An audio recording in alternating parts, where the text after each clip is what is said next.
which is na ang pangalan ni Mrs. White, na ang pangalan ni Joseph Bates, nasa pangalan ni James White. Wa ba mapil diri igsoon si Kristo? Mga founders? Okay. Ang word nga founder manggod, dili parehas sa sinabtan sa 70 sa Roman Catholic Church.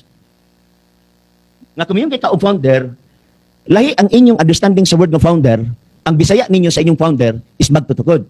Unya inyong i-drive dito sa Mateo 16:18, nga diin wala man ang word nga founder, nga builder may tuwa dito. So kibali kung maghisgot og founder, tami mo'y maghubad ana nga definition, dili ang nangutana. Wala akong tubag igsuon gid gano.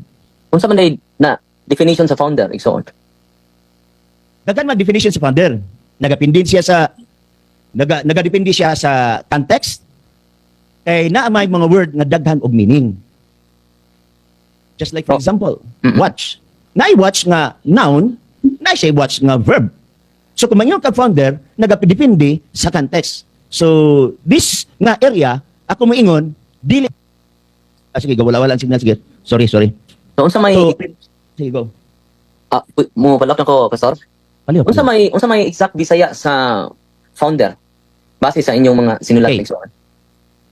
Okay. Nagamit mo yung dictionary nga Bisaya. Pero kung tugatang pa nimo, wala ra ba tayo reference? Ako basahon. May problema. Basa igsoon. Okay, ako basahon. Mano siya, makita man ninyo.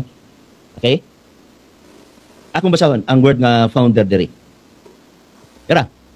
Founder? Tagataplag. Magkataplag.